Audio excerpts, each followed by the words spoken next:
Okay, hello everybody, Shabbat shalom to all who watch this video. Thank you for joining me.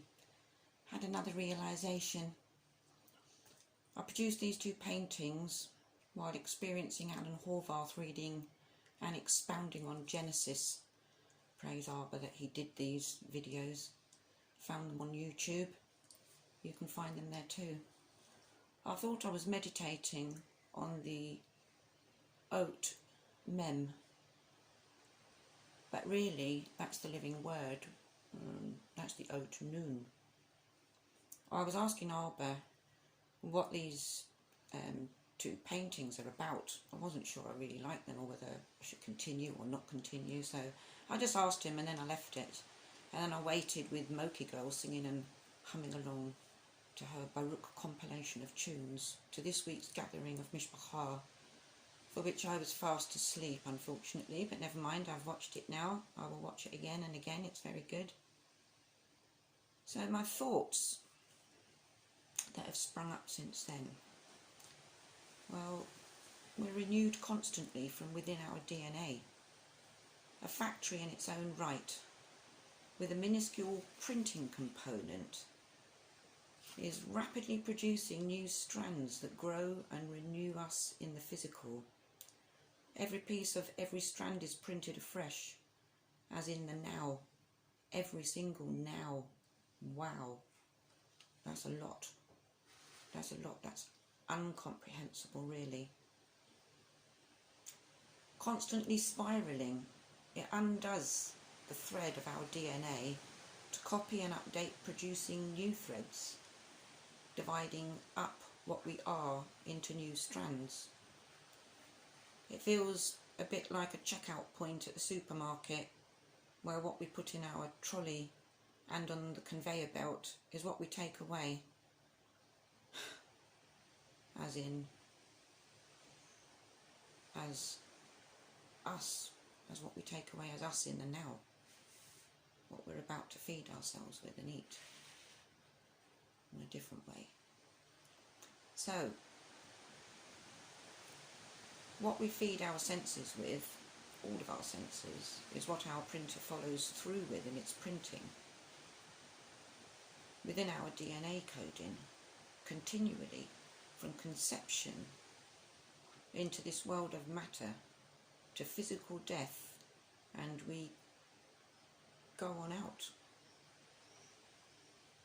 all the way through. When we start being made of matter to when we finish being made of matter. That's like a vehicle, isn't it? That's the recording with everything on it. In the water, in the blood. Ooh, now. I found that thinking about meditating on the Oat Mem keeps turning to Nun. It's like the seed shadows our flow, helping us, guiding our experiences and understandings. The hidden in the seen. No matter what we go through, he is right there to hold our hand and lift us up when we are ready, or when we had too much, maybe. He reflects the light of our Elohim Yahweh, reminding us, if we can hear, or when we can hear, from within our blood that pumps our heart to constant life while we're here. A light in the darkness as we traverse this plane. I'm giving the image of a white mark on the date stone, if anybody knows about that. Anyway, think about it. Yahweh's Kodashah is truly immense and incomprehensible due to our limitations. We actually know nothing, even when we think we know. We don't know. Anyway, we never get more than he knows we can handle. His yoke is easy and his burden is light. Read Matthew 11:25 to 30 and feel totally uplifted, really. Anyway, the paintings. The first one on the left. The many layers of confusion through the seed of generations are piled high in our blood. Our waters washing together like a chemistry of sorting, maybe separating, colliding and parting, shaping and forming, toward the process of his perfection. Even one seed can lead to many weeds or distortion.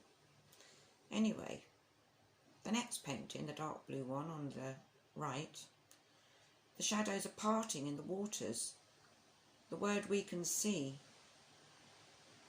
the good seed, he's teaching us and with us like a swimming instructor. The waters are deep and we are immersed, but not alone, as he is there swimming with us through the river of this life in our blood, reflecting his light on us. So there's no getting lost. Isn't that amazing? I love my Elohim, El Shaddai. Shabbat shalom and much ahav. Praise Abba Yahweh for his perfection and bite-sized pieces that we can chew on. We are always getting it. Thank you for joining me. Yirei Yahweh.